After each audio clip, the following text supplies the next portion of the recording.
నమస్తే, welcome to legend TV. ప్రస్తుతం మనతో పాటు 57 ఉపకులాల ఐక్యవేదిక సంబంధించి అధ్యక్షులు రాజలింగం గారు ఉన్నారు. మాట్లాడే ప్రయత్నం చేద్దాం. ఇటీవల ఎస్సీ వర్గీకరణకు సంబంధించి ప్రధానంగా ఉపకులాల నుంచి కూడా కొంత చర్చ రావడం జరుగుతూ ఉంది. నిన్న మొన్న కూడా కొంతమంది ప్రెస్ మీట్లు కూడా పెట్టడం జరిగింది. చాలా మందికి అన్యాయం జరుగుతూ ఉంది ఎస్సీ వర్గీకరణ ద్వారా అంటూ కూడా వాళ్ళు మాట్లాడుతూ ఉన్నారు. మాట్లాడదాం.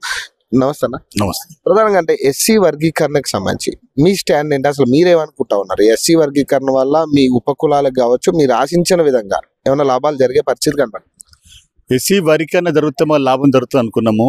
కానీ లాభము అంటే వరికరణ జరగడం బాగా సంతోషంగా ఉంది. కానీ దాంట్లో 1% ఇవ్వడం, 15 కులాలను కలిపి 1% ఇవ్వడము కొంచెం బాధాకరము.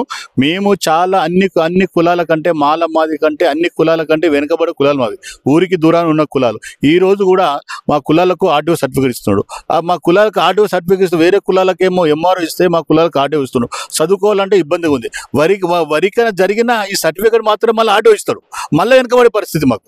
మేము ఏమంటామంటే ఈ ముఖ్యమంత్రి గారు ఇప్పుడు వరికరణ చేశారు కదా, వాస్తవానికి ఎంఆర్ఓ ద్వారా రావడానికి పెద్ద పని కాదు. ఒక మాట చెప్తే మీరు ఇది మన సర్టిఫికేట్ వస్తుంది. ఆ సర్టిఫికేట్ రావాలంటే మీరు ఒకసారి దయచేసి సర్టిఫికేట్ గురించి ఎంఆర్ఓ ఇవ్వాలన్నట్టుగా కొన్ని కులాలు ఉన్నాయి. కులాలకు ఎంఆర్ఓ ఇస్తే మా పిల్లలు చదువుకుంటారు, వరికరణ మాకు మేలు జరుగుతుంది. అంటే ప్రధానంగా మీరు డిమాండ్ చేసింది కూడా గతంలో 2% కావాలి, మా ఉపకులాలందరికీ కూడా 2% ఇవ్వాలనేది కదా మీ డిమాండ్ కదా. మరి దీని మీద ఎందుకు మందకృష్ణ మాదిగ గారు కావచ్చు, ఇప్పుడు ఏదైతే రేవంత్ రెడ్డి గారు కావచ్చు, ఎందుకు దీని మీద దృష్టి పెట్టట్లేదు? అంటే ఉపకులాల అభివృద్ధి కదా కావాల్సిన మెయిన్. ఇప్పుడు ఎవరైతే ఆల్రెడీ డెవలప్ అయిన కులాలు ఏదైతే మాల కావచ్చు, మాది కావచ్చు, వాళ్ళు ఆల్రెడీ డెవలప్ అయ్యారు. మరి ఉపకులాలు కదా డెవలప్ అవ్వాల్సింది ఈ వర్గీకరణ ద్వారా. వాస్తవం ఏంటంటే మేము అడిగింది 57 కులాలను కలిపి 6 నుంచి 8% ఇవ్వమని చెప్పినాం.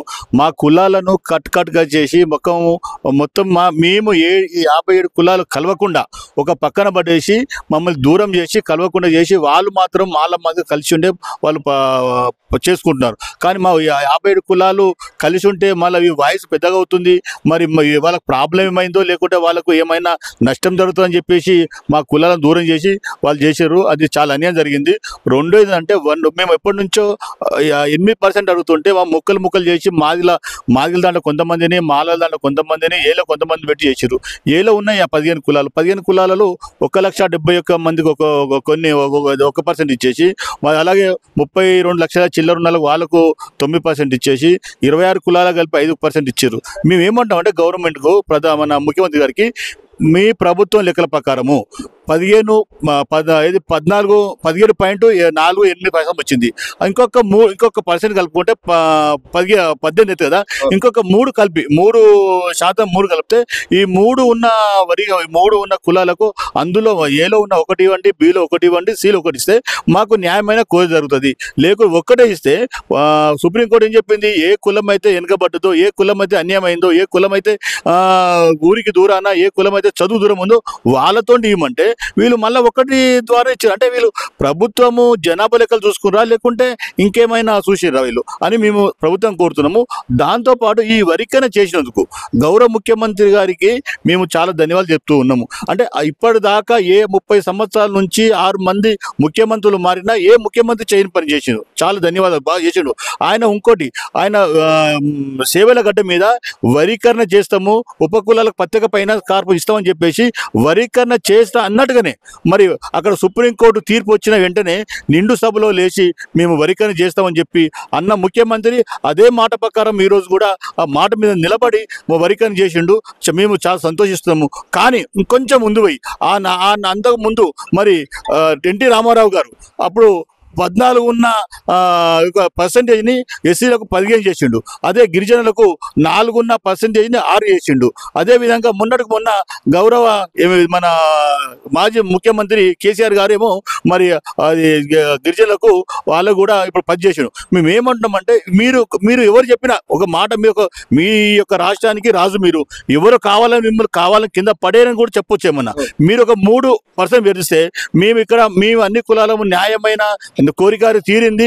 ఏం చెప్తామంటే ముఖ్యమంత్రి గారికి, ఈ రాష్ట్రంలో ఈ దేశంలో దళితులు ఉన్న రోజులు, ఈ అగ్రకులాల రోజులు మరి ఎవరు చేయని యొక్క వరికన్నా చిరస్థాయి నిలబడతారు. ముఖ్యమంత్రి గారు స్థిరస్థాయికి నిలబడే ఈ యొక్క వరికను చేసిండు. వారిని చాలా మేము రుణపడి ఉంటాము. కానీ మీరు 2% అడిగినప్పుడు అత్యాశకు పోవద్దని మందకృష్ణ మాదిగ గారు ఒక ప్రెస్ మీట్ లో చెప్పడం జరిగింది కదా, మరి మరి ఈ విధంగా మరి ఆయన ఎందుకు ప్రశ్నించట్లేదు? ఇప్పుడు మేము అత్యాశ చెప్తలేము. మేము ప్రభుత్వం చెప్పినట్టుగా, సుప్రీంకోర్టు చెప్పినట్టుగా, సుప్రీంకోర్టు ఏం చెప్పింది, అత్యంత వెనుకబడ్డ కులాలకి ఏమని చెప్పింది కదా, మేము అదే అడుగుతున్నాం. అత్యాశ అయితే మేము వాళ్ళకి ఎమ్మెల్యేలు ఉన్నామా, వాళ్ళకి ఎంపీలు ఉన్నామా, వాళ్ళకి ఐఏఎస్ ఆఫీసర్లు ఉన్నామా, వాళ్ళకి ఆర్డీఓలో కలెక్టర్ ఉన్నామా, మేము ఎవరు ఉన్నామని. ఈ రోజు కూడా ఒక ఆర్డీఓ మా దాంట్లో ఒక ఎంపీ లేడు, ఒక ఎమ్మెల్సీ లేడు, ఒక కార్పొరేట్ లేడు. మరి మాకు అత్యాశ ఎట్లయితుంది? అది కాదు కదా. సరే మేము ఏమంటున్నామంటే ఆయన ఏమన్నా, పెద్ద ఆయన ఏమన్నా మేము దాని గురించి మేము బాధపడము, కానీ మా కులం గురించి మేము బాధపడుకుంటాము. కృష్ణన్న గారు కూడా ఈ రోజు ఈ 30 సంవత్సరాల నుంచి ఎండనక వాననక వర్షమనక రోడ్ల మీద పండుకొని వరికన్న గురించి సాధించాలి. నోరు లేని కులాలకు, కాలు లేని కులాలకు వరికన్న చేస్తేనే నా జీవితము ఈ రాష్ట్రంలో బతుకుంటుంది, నువ్వు ఉన్న రోజు బతుకు గుర్తుంటుంది అని చెప్పారు. మేము కృష్ణన్న గారికి చెప్తున్నాము, ఈ రాష్ట్రంలో, ఈ దేశంలో ఈ దళితులు ఉన్న రోజులు, ఈ సంబంధ వర్గాలు ఉన్న రోజులు మీరు కృష్ణన్న గారు మీరు కూడా మీరు మిమ్మల్ని మర్చిపోము. ఈ జనాభా మీకు గుర్తుపడుతుంది. మీరే లేకుంటే మాకు ఈ వరికనకు అయ్యేది కాదు, ప్రభుత్వం చేసేది కాదు అనము. కానీ నువ్వు ఉంటేనే, నువ్వు గట్టిగా నిలబడి నువ్వు ఉంటే కాబట్టి మా వరికని చెప్పి జరిగింది. కాబట్టి గ్రూప్ ఫెయిల్ ఉండడం వల్ల మీకు ఎట్లాంటి నష్టం జరగబోతుంది? ఎందుకంటే చాలా మంది ఆల్రెడీ డెవలప్ అయిన క్యాస్ట్లు కూడా అందులో ఉన్నాయి. ఇప్పుడు సిలో ఉండాల్సిన వాళ్ళు ఇప్పుడు ఏలోకి వచ్చారు కొంతమంది. సో ఇట్లాంటి వాళ్ళ వల్ల మీకు వచ్చే నష్టం ఉంటుందా? ఖచ్చితంగా నష్టం అవుతుందా? అంటే వాస్తవానికి అందులో ఉన్నది ఒకటి పంబల ఒకటి ఉంది, మన్నె ఒకటి ఉంది. ఆ మన్నె గురించి వాస్తవం అది తెలియదు. ఆ మన్నె ఇప్పటిదాకా ఎంతమంది, ఒక 500 మంది 1000 మంది ఉంటారు అనుకుంటా, వీళ్ళు కూడా తక్కువే ఉంటారు. కానీ వాళ్ళు అన్నగా చెప్పినట్టుగా, కానీ వాళ్ళు కూడా 500 మంది 200 మంది వాళ్ళు ఉద్యోగాలు ఉన్నారని చెప్తున్నారు. మాకు తెలియదు, ఇది ప్రభుత్వం పరిశీలించాలి. వాస్తవానికి మేము ఈ రోజు ఏమడుతున్నామంటే, అత్యంత వెనుకబడ్డ కులాలు, ఇంకేమైనా కులాలు ఉంటాయి, మైకేం కులాలు చేర్చి ఇంకొక % ఇవ్వండి, మాకు ఇవ్వాలి తప్ప మేముగా వాళ్ళకు మమ్మల్ని కన్నా ఎక్కువ అభివృద్ధి చెందిన కులాలను చేస్తే మేము ఇంకా నష్టపోతామని చెప్పి తెలియజేస్తున్నా. మీరు చెప్పండి.